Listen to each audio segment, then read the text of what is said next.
A lonely truck driver picks up a hitchhiker on a deserted highway at night. He thinks he's just being kind. But the conversation turns strange when she, a complete stranger, starts describing his most secret fears, things he's never told a single soul. An endless ribbon of asphalt unspooled beneath the wheels of his truck, disappearing into the velvet darkness of the night. It was the 12th hour of his journey. The monotonous drone of the engine was the only sound that broke the silence, his only companion in this vast ocean of solitude. He was hauling his cargo halfway across the country, and every such trip erased the boundaries between cities, turning them into nameless points of light on the distant horizon. This was his world, a bubble of vibrating metal and glass, moving through a sleeping landscape he rarely touched.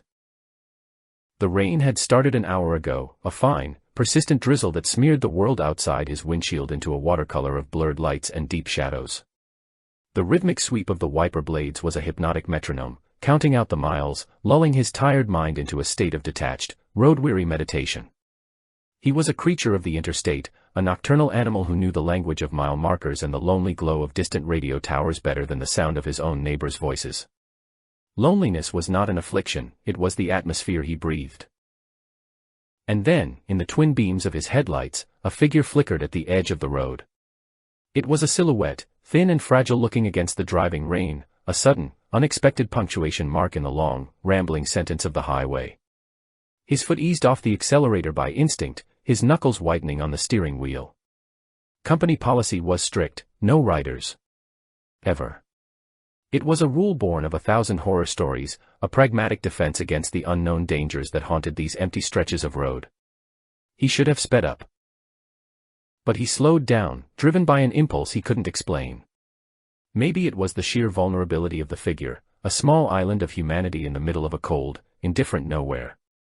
Maybe it was his own profound loneliness, a deep, unspoken ache that sometimes gnawed at the edges of his solitude.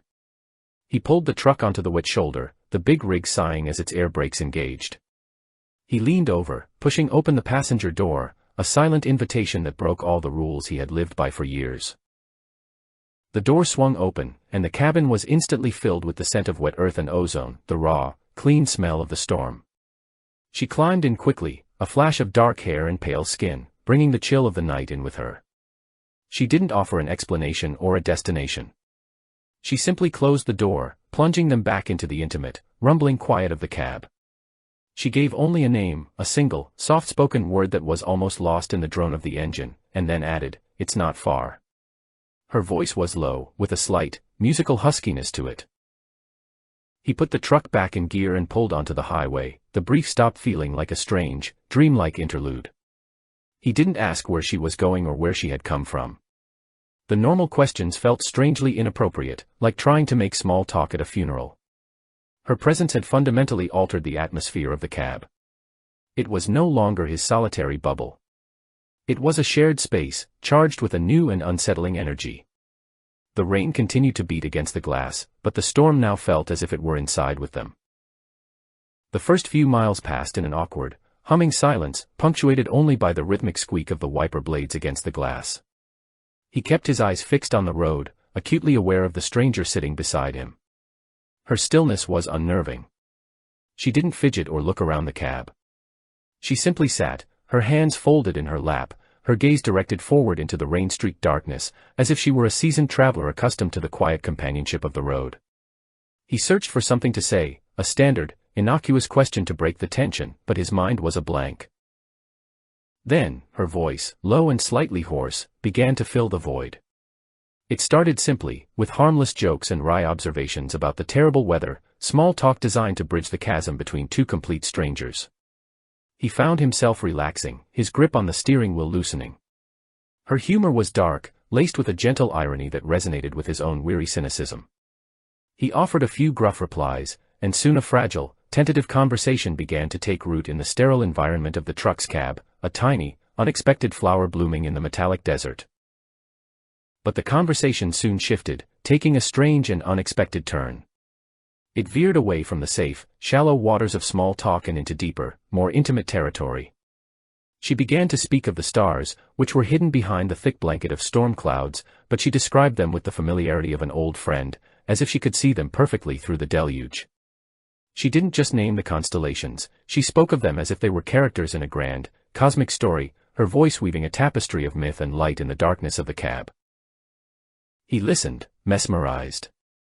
He had spent countless nights under those same stars, but to him, they were just distant, indifferent points of light, a cold and beautiful map of his own insignificance. To her, they were a living, breathing entity, a silent audience to the small, fleeting dramas of the world below. Her words painted pictures in his mind, and for the first time in years, he felt a sense of wonder, a feeling he thought had been eroded away by 1,000 lonely miles. He was no longer just a driver, he was a listener, a privileged audience to a private and magical lecture. Then, without any prompting, she began to talk about him. She didn't ask questions. She made statements. She spoke of his fears, but not the obvious ones, not the fear of a blown tire, an accident, or a highway robbery. She described the deeper, more existential dread that haunted the quiet hours of his long hauls, the profound, gnawing fear of being forgotten, of dissolving into the anonymity of the road, of leaving no trace of his existence behind. She spoke of it not with pity, but with a strange, knowing empathy, as if she were intimately familiar with that specific brand of loneliness. He felt a chill that had nothing to do with the cold night air. It was as if she had reached into his mind and plucked out his most secret and shameful anxieties, laying them bare in the dim light of the dashboard. He had never spoken of these fears to anyone, had barely even acknowledged them to himself. They were his private demons, the silent companions of his solitary life. And this stranger, this woman he had picked up on the side of a forgotten highway, was describing them with a calm, unnerving accuracy, as if she were reading from a book written about his soul. He didn't know how to respond. To deny it would be a lie. To confirm it would be to admit a vulnerability he had spent his entire life trying to conceal. So he remained silent, his hands gripping the steering wheel, his gaze fixed on the endless, hypnotic ribbon of the road. The engine's drone seemed to grow louder, filling the sudden, heavy silence between them. Her perception was a violation, an act of psychic intrusion that was both terrifying and, in a strange way, deeply seductive. To be seen so clearly, so completely, was an intimacy he had never experienced before. As he reached to change gears, her hand, which had been resting on the seat between them, moved. Her fingers, long and cold, brushed against the back of his hand on the gearshift. The touch was light, almost accidental, but it sent a jolt of electricity through him, a jolt that was part fear, part desire. It was a fleeting, gossamer touch, but it lingered on his skin, a cold fire that seemed to spread up his arm. He didn't pull his hand away. He couldn't. He was paralyzed, caught in the grip of a strange, magnetic attraction. Her touch was not just a physical contact, it was a confirmation. It was a silent acknowledgement of the connection she had forged with her words, a physical manifestation of the intimacy she had created in the space between them. In that single, brief touch, a promise was made, a silent and unspoken agreement. It was a promise of warmth in the middle of a cold, endless night, a promise of understanding in a world that had always felt indifferent to his existence. He was no longer just a driver giving a stranger a ride. He was a man under a powerful, inexplicable spell. The atmosphere in the cab had transformed. The initial awkwardness had been replaced by a strange, charged intimacy. The faint, lingering scent of ozone and wet earth that she had brought in with her now seemed like a perfume, an exotic and intoxicating fragrance. The dim, greenish glow of the instrument panel cast her face in an ethereal, otherworldly light, sharpening the contours of her cheekbones and deepening the shadows of her eyes. She was no longer just a hitchhiker, she was a mystery, a siren of the interstate, and he was willingly, helplessly, steering his rig into the heart of her song. He found himself talking, his own voice sounding distant and unfamiliar. He spoke of his childhood, of a dog he had loved and lost, of the first time he had seen the ocean. He shared memories he hadn't thought of in decades, small, forgotten fragments of a life he had lived before the road had claimed him. He was unburdening himself to her, a confessor to a mysterious priestess in a rolling steel confessional. She listened without judgment, her silence a comforting, absorbent presence that seemed to pull the stories out of him. And as he spoke, he felt a lightness he hadn't felt in years. The weight of his solitude, the heavy cloak of his anonymity, seemed to be lifting. He was no longer Voidwalker, the faceless name on a shipping manifest. He was a man with a past, with memories, with a story to tell. And she was the perfect audience, a silent, empathetic witness to his life. The initial fear her perception had inspired was being replaced by a profound, intoxicating sense of being truly seen, of being understood in a way he had never thought possible. But even as he reveled in this newfound connection, a small, rational part of his mind was screaming a warning. This was not normal. Her knowledge was not natural. Her touch was not innocent. There was a seductive, hypnotic quality to her presence, a subtle, underlying current of danger that was as compelling as it was terrifying. He was like a moth, mesmerized by a strange, cold flame, drawn ever closer to a light that promised warmth but threatened to consume him completely. The night was no longer just a journey, it had become a destination in itself. He stopped watching the road. His focus, once spread thin across the vast, dark expanse of the highway, had now contracted to a single, intense point, her. He was driving on autopilot, his hands and feet performing the familiar, mechanical dance of a long-haul trucker while his mind was completely and utterly captivated. He watched the way the stray droplets of rain, clinging to her dark hair, caught the dim light of the dashboard, shimmering like tiny, scattered diamonds. He watched the faint, rhythmic rise and fall of her shoulders with each quiet breath she took. Her eyes, dark and deep, reflected the greenish glow of the instrument panel, turning them into luminous, hypnotic pools. He found himself lost in them, mesmerized by the way the needles of the speedometer and the fuel gauge danced in their depths. The world outside the cab, the rain-slicked asphalt and the blurred, fleeting shapes of the nighttime landscape, had ceased to matter. The only reality was this small, warm, rumbling space and the enigmatic woman who now occupied its center. The steady, monotonous drone of the engine, once a symbol of his solitude, now felt like a shared heartbeat, a rhythmic pulse that connected them. He was so absorbed in his observation of her that he didn't notice it at first. It was a subtle, creeping wrongness, a detail that his road-weary brain initially dismissed as a trick of fatigue. It was a sign, a weathered wooden sign on the side of the road, its white paint peeling, its message long since rendered illegible by the elements. He saw it flash by in his peripheral vision, a familiar landmark on this particular stretch of highway. But then, a few minutes later, he saw it again. The same sign, with the same pattern of peeling paint, the same distinctive lean to the left. He blinked, shaking his head slightly, trying to clear the fog of exhaustion. It had to be a similar sign, he reasoned. Many of these old rural highways were dotted with identical, state-issued markers. But a knot of unease began to tighten in his stomach. He forced himself to look away from her, to pay attention to the world outside the windshield again. He focused on the landscape, on the specific shapes of the trees that lined the road. There was a small grove of skeletal, twisted oak trees, their bare branches reaching toward the dark, stormy sky like arthritic fingers. He watched them recede in his side mirror. And then, not 5 minutes later, the same grove of trees appeared ahead of him again. The same gnarled trunks, the same claw-like branches. It was not a similar grove. It was the exact same one. The repetition was no longer a coincidence, it was a declaration. The landscape was looping. The endless, straight line of the highway had somehow become a circle, a closed circuit from which there was no apparent exit. The truck was moving forward, the engine was rumbling, the wheels were turning, but they were going nowhere. They were trapped in a geographical stutter, a glitch in the fabric of the night. A cold, metallic taste of fear filled his mouth. He gripped the steering wheel, his knuckles turning white. The intimate, hypnotic atmosphere of the cab instantly evaporated, replaced by a sharp, jagged-edged panic. He glanced at her. She seemed completely unfazed, her expression calm, her gaze still fixed on the road ahead, as if the endlessly repeating landscape were the most natural thing in the world. Her serenity was more terrifying than any scream. It was the calm of someone who was not a fellow prisoner in this loop, but its architect. He needed an anchor, a connection to the real, linear world he had always known. He reached for the radio, his hand trembling slightly. The familiar act of turning the dial, of searching for a human voice, a song, a weather report, anything to break the spell of this repeating nightmare, felt like a desperate prayer. He twisted the knob, and the speakers crackled to life, but there was no music, no friendly DJ, no reassuring signal of the outside world. There was only a wall of static, a harsh, abrasive hiss that filled the cab with a sound like a million angry insects.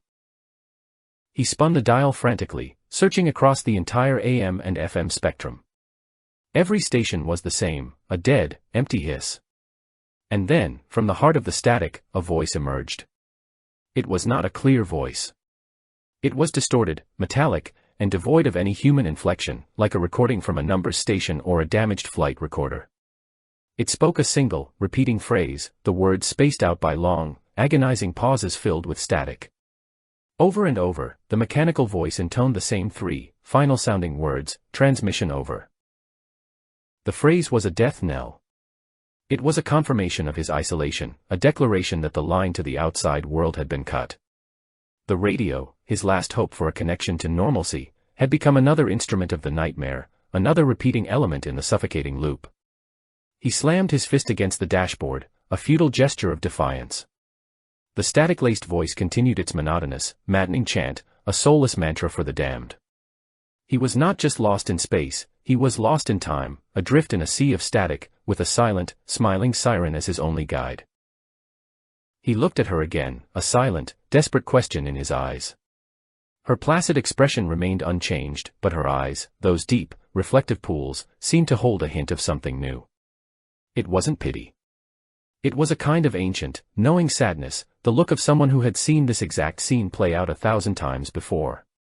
She was not the cause of this temporal prison, he realized with a sudden, chilling certainty. She was its inhabitant. And by picking her up, by inviting her into his world, he had willingly, foolishly, driven himself right into her cage. The intimate warmth he had felt just minutes before now felt like a spider's web, a silken, sticky trap he had blindly stumbled into. Her beauty was the lure, her empathy the bait. Her touch had not been a promise of connection, but the seal on a contract he had not understood he was signing. He was no longer a driver. He was a specimen, a bug in a jar, and she was the calm, detached observer, watching him slowly come to terms with the new and terrible shape of his reality. The endless road was no longer a symbol of his freedom, it was the circular wall of his new, eternal prison. The repeating phrase from the radio seemed to burrow into his brain, the words losing all meaning, becoming just a rhythmic, percussive sound, the ticking of a clock in a world where time had ceased to have any forward momentum. The leaning sign, the twisted trees, the static-laced voice, they were the new landmarks of his existence, the 3 points of a terrifying, repeating trinity. And in the center of it all was her, the still, silent axis around which his entire world now revolved. He was trapped, and the only way out, he suspected with a dawning, soul-crushing horror, was to reach her destination. Then, a break in the pattern. Up ahead, piercing through the monotonous dark and the repeating landscape, a cluster of bright, artificial lights bloomed in the distance. It was a 24-hour gas station, a garish, fluorescent oasis in the vast, empty desert of the highway. The sight of it was a jolt to his system, a sudden, shocking intrusion of the real world into his looping nightmare. It was a place of commerce, of human interaction, of bad coffee and stale donuts. It was a symbol of everything normal and mundane, and he had never been so happy to see one in his life. The gas station was a potential escape, a tangible link to the linear, logical world he had lost. If he could just pull in, talk to an attendant, see another human face, the spell might be broken. The loop was a phenomenon of the empty road, surely it could not extend to this brightly lit island of civilization. The thought was a lifeline, and he clung to it with a desperate, frantic hope. He turned to her, his voice hoarse, the words catching in his dry throat. He suggested they stop, just for a few minutes, to get some coffee. To stretch their legs. To breathe air that wasn't thick with static and dread. She didn't answer right away. As the truck drew closer to the gas station, the harsh, multicolored glow of its neon signs began to flood the cab. The intimate, greenish twilight of the dashboard was washed away, replaced by the garish, revealing light of the real world. In that unfiltered glare, he saw her clearly for the first time, and the sight made his heart freeze in his chest. Her skin was not just pale, it was a luminous, almost translucent white, the color of old marble or bleached bone. It seemed to drink in the light, absorbing it without reflection, a canvas of absolute pallor. Her eyes, which had seemed so deep and expressive in the shadows, were now just dark, empty pools, devoid of any discernible emotion. The subtle, seductive beauty he had been so mesmerized by was gone, replaced by a strange, porcelain perfection that was utterly inhuman. She looked like a statue, a perfectly crafted doll, and the sight of her in the unforgiving neon light was profoundly, fundamentally wrong. The illusion was shattered, and what lay beneath was something ancient, cold, and utterly alien. The woman he had been talking to for the past hour did not exist. There was only this beautiful, terrifying effigy. She finally turned her head, her movements slow and deliberate. She looked not at him, but at the approaching gas station, her expression unreadable. Then, with a quiet, final grace, she shook her head. It was a small, simple gesture, but it was an absolute negation. It was a closing of a door, a denial of his desperate plea for a return to normalcy. She would not be stopping. And by extension, neither would he. The hope that had flared within him was instantly extinguished, leaving behind a cold, dark ash of despair. The island of safety was a mirage, a place he could see but never reach. As the truck began to pass the entrance to the gas station, she physically recoiled from the light. She pressed herself back into the passenger seat, shrinking into the shadows, away from the neon glow that was now pouring through her window. Her hands came up to shield her face, as if the light were a physical blow, a painful, burning force. It was the instinctive, desperate reaction of a creature of the dark, a thing of shadow that could not bear the touch of the light. She was not just avoiding the gas station, she was afraid of it. And then she spoke, her voice a low, mournful whisper that was almost lost in the drone of the engine and the continuing, maddening hiss of the radio. "I'm already late." The words were simple, but they were laden with a terrible, ancient finality. There was no regret in her voice, no frustration, only the calm, dispassionate statement of an immutable fact. It was the voice of someone for whom the concepts of time, of appointments, of being late or on time, had been rendered meaningless. She was not late for an appointment. She was late for her own life. The last vestiges of the strange, erotic tension that had filled the cab, the magnetic pull of her presence, curdled into a thick, sticky, and deeply irrational fear. The woman beside him was not a woman. The truck was not a vehicle. The road was not a road.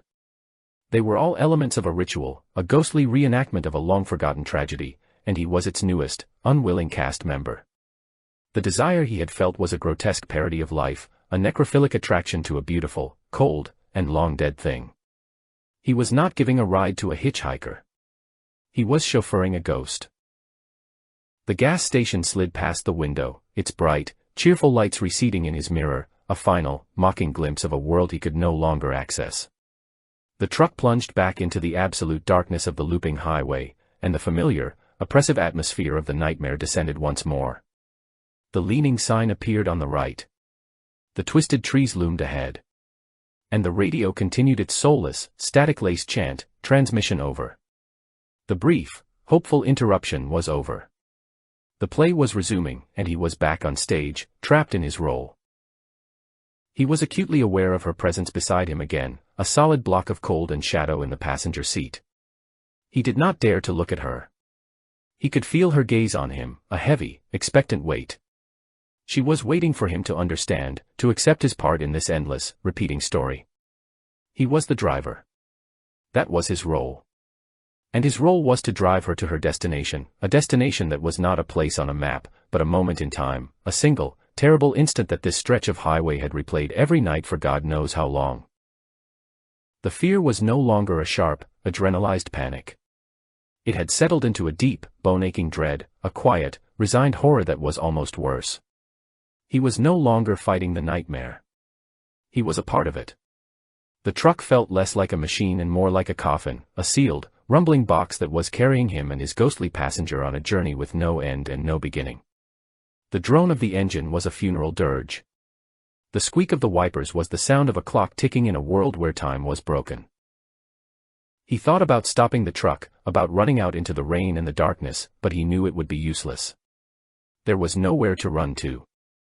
The highway was not a physical place anymore, it was a state of being, a pocket of haunted time that had somehow folded in on itself. And he was now inside it. His only hope, the only faint, glimmering possibility of escape, was to see the story through to its conclusion. He had to finish the ride.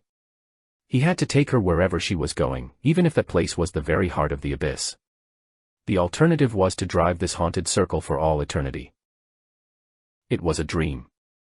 The thought appeared in his mind with the sudden, brilliant clarity of a lightning strike. It was the only explanation that made any sense, the only narrative that could contain the sheer, overwhelming absurdity of the past hour. He had simply fallen asleep at the wheel. The long hours, the monotonous drone of the engine, the hypnotic sweep of the wipers, it was a perfect recipe for a microsleep.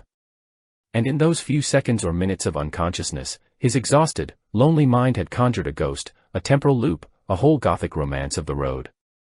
It was all a hallucination, a vivid, terrifying, and utterly fabricated product of his own fatigue. The idea was a life raft in the stormy, irrational sea of his fear, and he clung to it with all his remaining strength. A dream. It was so simple, so logical. It explained everything, her impossible knowledge, the looping landscape, the radio's static-laced prophecy, her aversion to the light. It was all just the bizarre, nonsensical architecture of a dream. His mind, starved for companionship and steeped in the lonely folklore of the highway, had simply projected his own fears and desires onto the empty seat beside him. The relief that washed over him was so profound, so absolute, that it was almost painful. He had to wake up. He had to force the dream to end. Acting on pure, desperate impulse, he slammed his foot down on the brake pedal. The truck protested, its tires screaming against the wet asphalt, the air brakes hissing in a violent exhalation. The massive rig shuddered and slewed sideways, its heavy trailer jackknifing slightly before the whole machine ground to a halt in the middle of the deserted, two-lane highway. The abrupt, violent stop was a physical shock, a deliberate act of self-inflicted violence designed to shatter the fragile, dreamlike state he was in. The engine idled, the cab was silent save for the ticking of cooling metal. Without a second thought, he threw his door open and practically fell out of the cab, his feet hitting the rain-slicked pavement with a jarring thud. The air that hit him was a physical blow, cold, wet, and smelling of pine and damp earth. It was real. He could feel the pinpricks of the drizzling rain on his face, the rough texture of the asphalt beneath his boots, the solid, metallic presence of his truck beside him. He took a deep, shuddering breath, filling his lungs with the cold, clean air, trying to flush out the last, lingering vestiges of the nightmare, the phantom scent of her presence. His legs were shaking, his body thrumming with a mixture of adrenaline and residual terror. He needed to ground himself, to perform an action that was unequivocally, undeniably real. He saw a large puddle a few feet away, a dark, shimmering pool of rainwater collected in a dip in the road. He stumbled over to it, knelt down on the wet ground, and plunged his hands into the icy water. He brought the water to his face, splashing it again and again, the frigid shock a welcome punishment, a brutal but effective form of sensory baptism. He was washing away the dream, scrubbing the sticky, cloying film of the hallucination from his skin. Slowly, the frantic, hammering beat of his heart began to subside.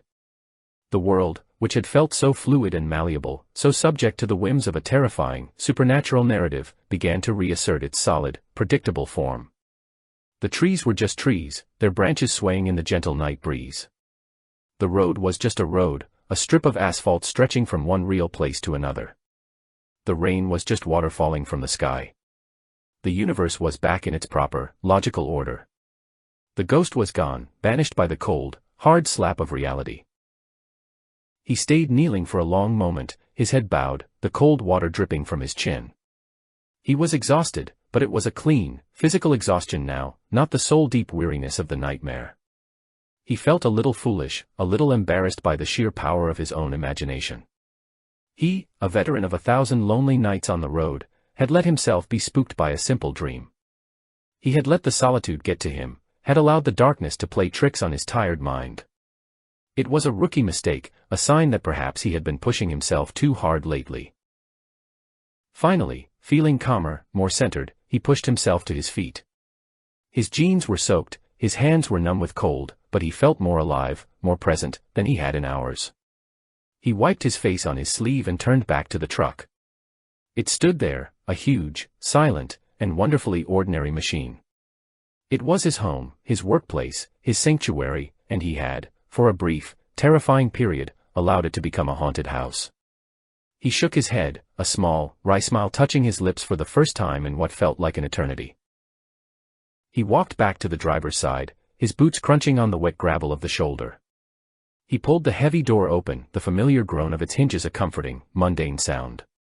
He was about to climb back in, to restart the engine and continue his journey in the real, non-looping world, but he paused.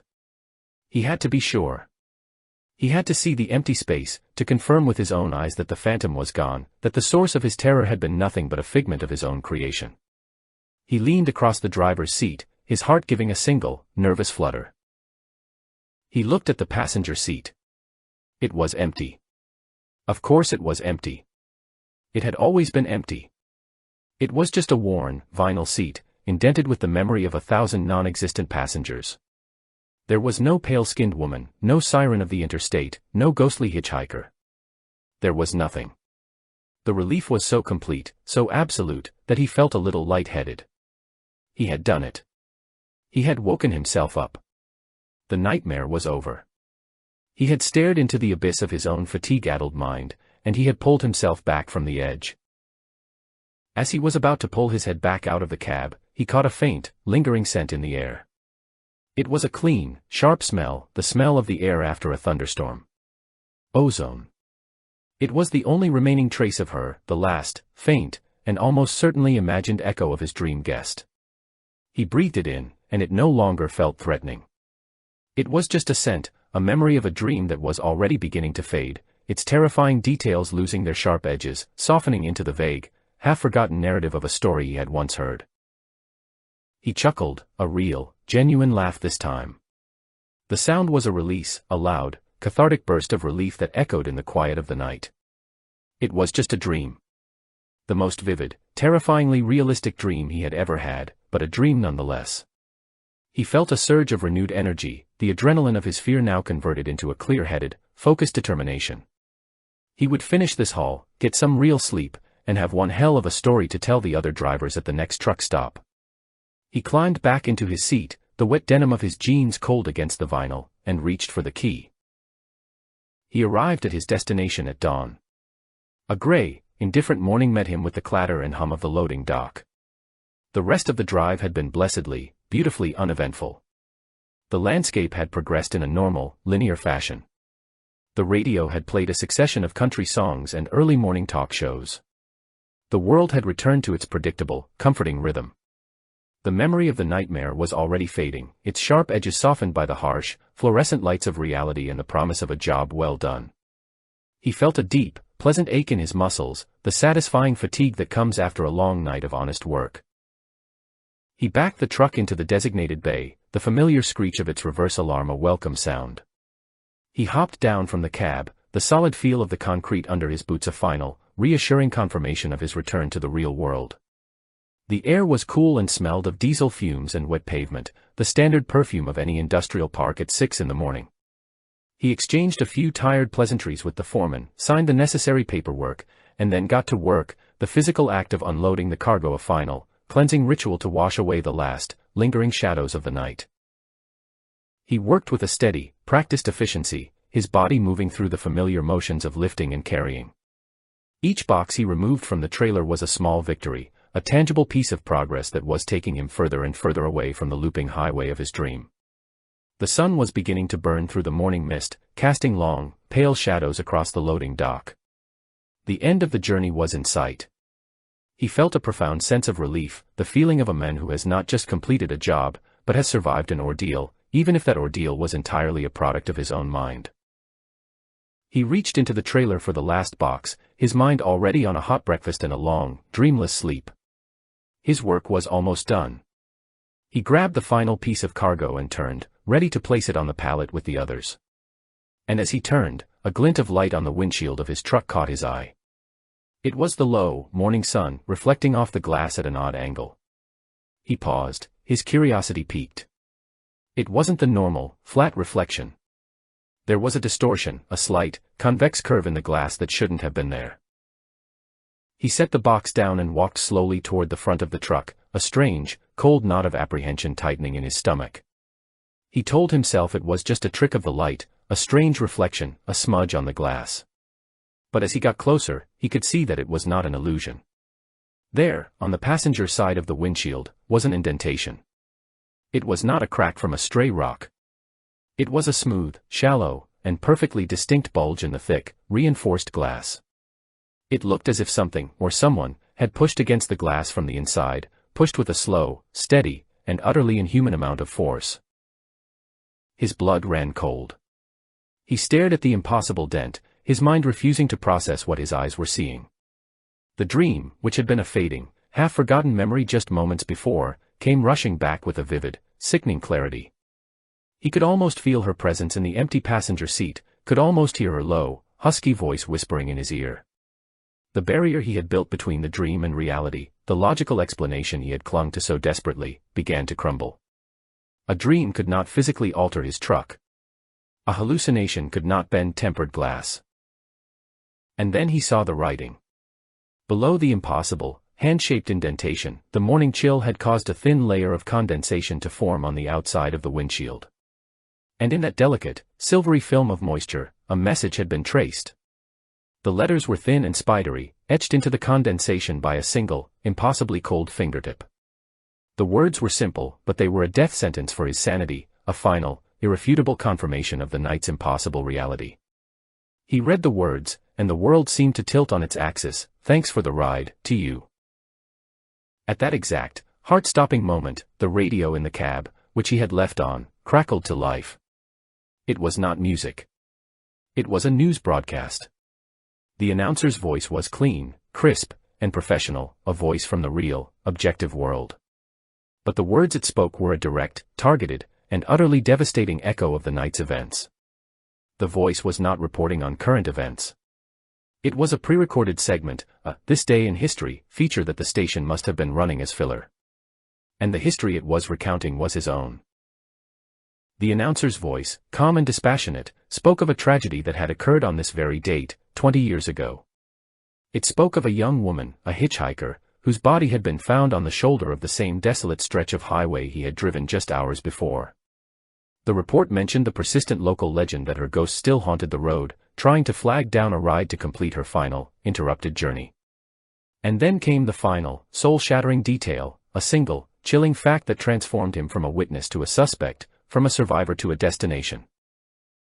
The young woman, the announcer's voice continued, clear and steady in the quiet morning air, was last seen getting into a truck. The driver has never been found. The words hung in the air, a final, damning verdict. The ride had not been for her. It had been for him. She had not been trying to get somewhere. She had been looking for someone. For 20 years, she had been searching for the men who had left her on the side of the road, and last night, in a truck that had somehow wandered into her haunted, repeating memory, she had finally found him. The transmission was, at last, over.